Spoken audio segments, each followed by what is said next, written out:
Бүгінгі біздің өтетін тақырып видео контент құру. Қазір видеоларды қалай сөзгілейміз, қалай форматтаймыз, осылар жайлы айта өтемін. Movavi видео бұл қарапайым жобалармен жұмыс істеу үшін керемет бейне редакторы. Бәсекелестерінен айырмашылығы, оны пайдалану әлдеқайда оңай. Өйткені күрделі құрал жиынтығының болмауына байланысты, оның интерфейсі артық ақпараттан босатылған. Сонымен қатар оның қарапайым интерфейсі бар. Movavi видео бұл қарапайым жобалармен жұмыс істеу үшін керемет бейне редакторы. Импорт туралы айта өтетін болсақ, бірінші бағдарламаны іске қосыңыз, осыдан кейін сіз бірден импорт бетіне кіресіз. Содан кейін файлды қосамыз, түймесін басамыз. Пайда болған Explorer терезесінде қажетті файлдары бар қалтаға өтіп, оларды таңдап ашу түймесін басыңыз. Осыдан кейін файл бейне редакторына қосылады. Егер сіз қалтадағы барлық файлдарды бірден ашқыңыз келсе, қалтаны қосу түймесін басыңыз. Сондай-ақ бейне жазу түймесін басу арқылы компьютер камерасынан бейне жазуға болады. Монитор экранынан бейне жазу мүмкіндігі әлі де бар. Сәйкесінше ол үшін экранды түсіру түймесін басу керек. Таңдалған файлдар кітапханаға қосылады.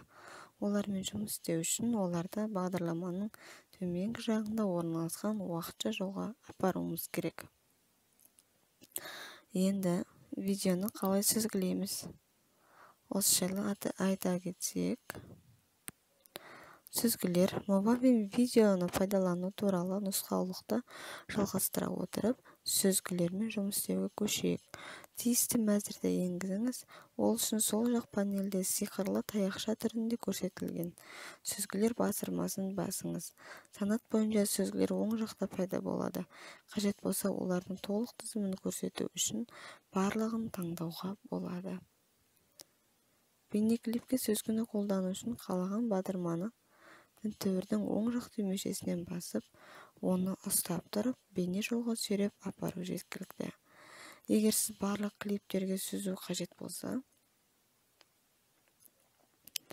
оны тінтуірдің оң жағымен басып тиісті элемент таңдаңыз. Таңдалған сүзгіні алып тастау үшін клиптегі жұлдызша тәрізді батырманы басыңыз. Осыдан кейін қай сүзгіні алып тастау керек екенін көрсету керек мәзірі пайда болады. Өтпелі эффектілерге келетін болсақ, өтпелі эффектілер бейне редакторында жұмыс істеген кезде көбінесе әртүрлі кескіндерден бір бейнені біріктіру қажет болады. Өтпелерді табиғи етіп көрсету үшін оларға өтпелі эффект деп аталатын арнайы эффекттер қолданылады. Бұл құралдарды бағдарламада қалай қолдануға болатынын қарастырайық. Енді сіз өтпелі эффекттерді клип бөлуге қалай қолдануға болатындығын білесіз. Бірақ бұл Movavi бағдарламасын пайдалану нұсқауындағы соңғы тармақ емес. Мәтін қабаттасуы көбінесе бейнемен жұмыс кезінде мәтінді қабаттастыру қажет болады. Мұны Movavi бейне редакторында жасауға болады. Бүйірлік тақтада сіз алдымен тақырыптар бөліміне өтуіңіз керек. Бұл жоғарғы жағындағы 4-ші белгіше. Онда үлкен Т әрпі көрсетілген. Оң жақтағы мәзір пайда болады.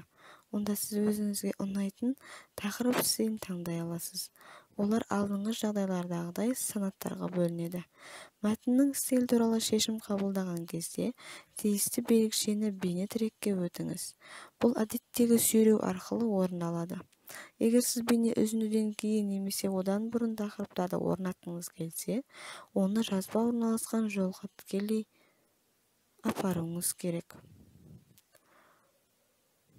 Егер сіз оларды жазбаның үстіне қоюыңыз керек болса, оларды жоғарыда орналасқан басқа жолға апарыңыз. Сондай-ақ несиелердің пайда болу ұзақтығын және олардың пайда болу жоғалу сәтін өзгертуге болады. Сондықтан қарапайым ауыстыру нажмите LBM арналған мәтіндік отрифке және двигаемыңыздарды апарыңыз. Оны керекті орынға.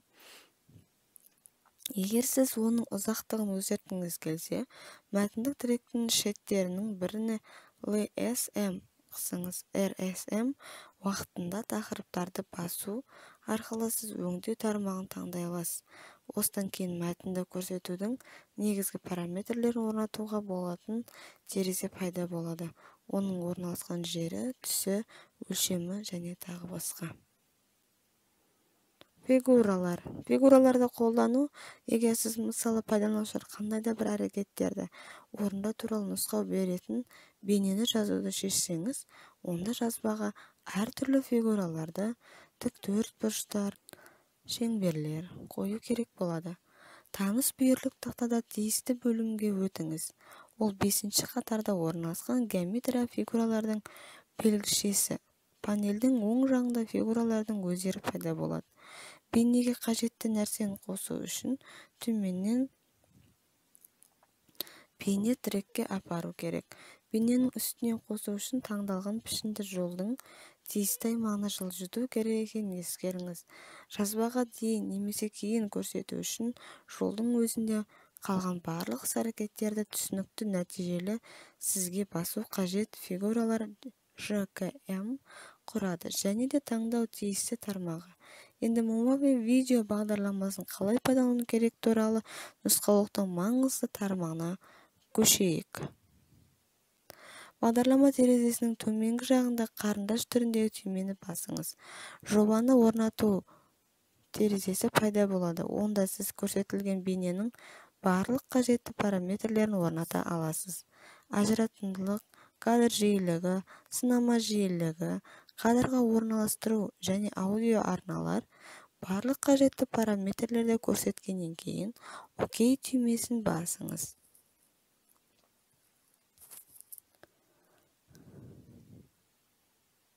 Бұл терезені жапқаннан кейін сіз файлды сақтауға тікелей кірісе аласыз. Ол үшін терезенің төменгі сол жағында орналасқан сол атаудағы түймені басыңыз. Қосымша терезе пайда болады. Онда сіз бейнені жүктеудің кейбір параметрлерін орнатуыңыз керек. Барлық әрекеттерді орнағаннан кейін бастау түймесін басыңыз. Бүгінгі тақырып міне осындай. Назарларыңызға рахмет.